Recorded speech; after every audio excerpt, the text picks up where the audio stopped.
You know that feeling. You're maybe 18, maybe closer to 30.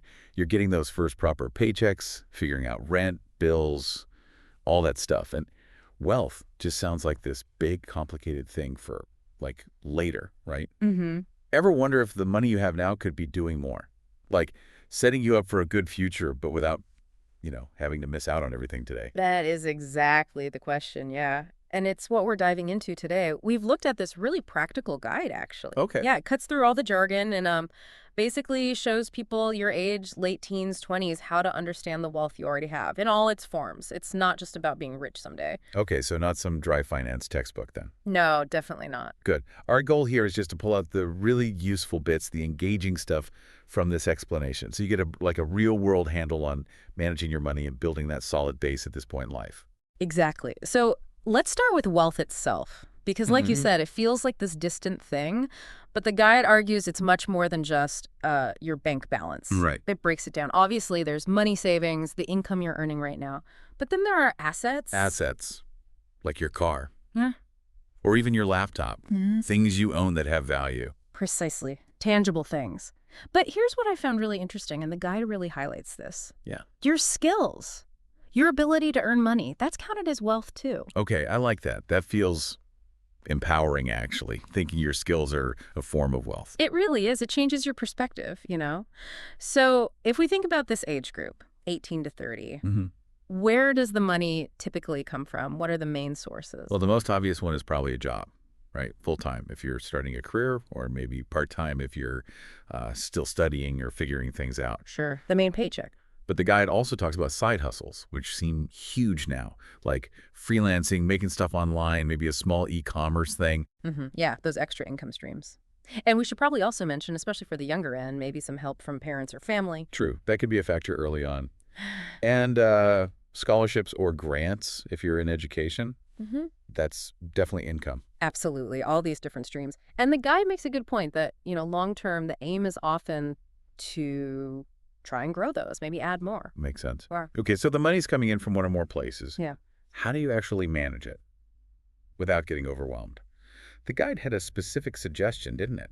It did. A really simple framework, actually, the 50-30-20 budget. Ah, yes, 50-30-20. Heard of it. Sounds easy enough. How does it work? Break it down for us. Sure. It's basically a way to divide up your after-tax income. So the first 50%, that's for your needs. Needs. Okay, so like the absolute essentials. Exactly. Rent or mortgage, food, getting to work, your phone bill, the stuff you genuinely need to live and function. Got it. The must-haves. What about the 30%? That chunk is for your wants. This is the fun stuff, or at least the less essential stuff. Think Netflix, going out for meals, clothes shopping, maybe video games, concerts. Basically, things that add enjoyment to your life, but you could technically survive without. Right, the lifestyle spending. It feels like this is where the balance comes Yeah. in, making sure this doesn't get out of hand, but Yeah. still letting yourself live a little. That's the idea. And the final 20%, that's crucial. It's for savings and investments. The future planning part. Yep. Building your emergency fund, starting to invest, maybe paying down debt faster. That's where this 20% goes. The beauty of this rule is just its simplicity. It gives you a clear starting point for balancing today and tomorrow. Yeah, I can see how that would be helpful. Very Mhm. practical. Okay, let's dig into that 20% a bit more. First up, the emergency fund. Why is that so important, especially when you're young? Well, think of it like your financial safety net. The guide suggests aiming for about 3 to 6 months worth of your essential living costs. 3 to 6 months. Okay. And this money needs to be safe and easy to get to, like in a separate savings account. Because life happens, right? You might lose your job, have a sudden health issue, your laptop dies right before a deadline. Right, the unexpected stuff that can really throw you off track financially. Exactly. And if you don't have that emergency fund, you might end up having to borrow money, probably at high interest, or maybe sell investments at the wrong time. It prevents a setback from becoming a crisis. So it's a buffer. Yeah, And yeah, the guide was clear. Keep it separate, keep it safe, don't invest it. precisely. Now, after the emergency fund, or maybe alongside building it slowly, comes investing. This can feel like a big hurdle for young people. Yeah, it sounds complicated, maybe like you need loads of money. But the guide really stresses how powerful starting early is, even if it's just with small amounts. What's the big advantage of starting young? Time. Right, that's what the guide said. Time is your biggest ally. You've got potentially decades for that money to grow, Exactly. Decades. And it suggests starting simple, maybe with lower risk things like index funds or ETF. which are basically like baskets of different stocks or bonds, so you're not putting all your eggs in one basket. That's a great way to put it. Spreads the risk. And, investing itself has gotten so much easier. The guide mentions apps like Robinhood or Zerodha and Grow in India, Vanguard. Depends where you are, of course. Yeah, those apps have made it really accessible. You don't need a stockbroker anymore. Right. You can often start with very little money, which leads us nicely to compound interest. Ah, the magic ingredient. The guide called it things like money growing on its own or even free money in the future. Can you unpack that a bit? Absolutely. It's basically earning returns not just on the money you initially put in, but also on the returns that money has already generated. So interest on your interest. Exactly. It snowballs. Your money starts making its own money.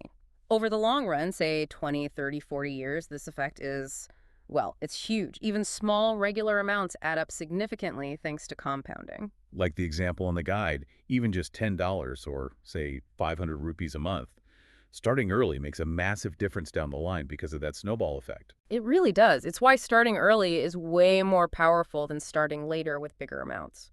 Okay, so that's investing. What about the flip side? Debt.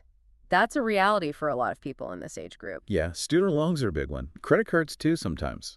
Very common. The guide offers some clear advice here. First, always pay on time. Late fees and hits to your credit score are just not worth it. Okay, baseline rule. Second, try to prioritize paying down any high-interest debt first. Like credit cards again, usually. Often, yeah. Yeah. Because that interest is just costing you money every month, money that could be going towards savings or investing. And third, pretty obvious maybe, but try to avoid taking on unnecessary debt for things you don't really need. Right. Don't borrow for impulse buys. Yeah. But the guy did acknowledge that some debt can be okay, right? Like for education, maybe? Yes, exactly. Debt for education or potentially to start a business can be seen as an investment in your future earning potential. But even then, it needs to be managed really carefully. Be strategic about it. Got it. Be smart about debt. Hmm. Now, there was another type of investment mentioned in the guide, one that I think people sometimes forget about. Ah, yes, investing in. Yourself. The secret weapon, as the guide called it. I like that. What does that actually mean in practice? It's about using your resources, could be time, could be money, to improve your skills and knowledge. It's about increasing your own value.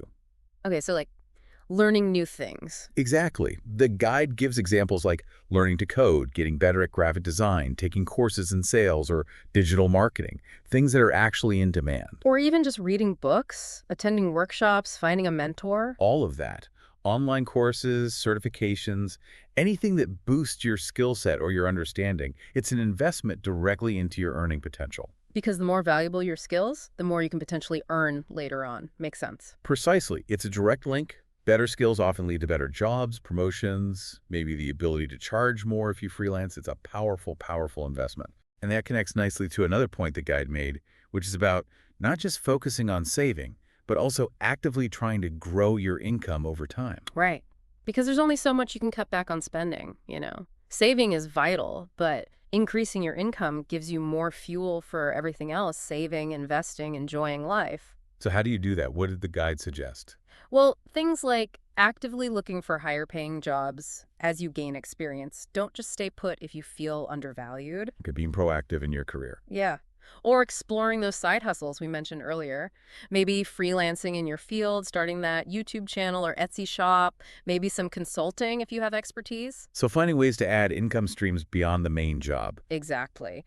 Networking is also key here, connecting with people, learning about opportunities. It's about actively looking for ways to increase what's coming in. Right, taking control. Now, to make all this work together, the saving, investing, earning more the guide, really stressed having clear goals.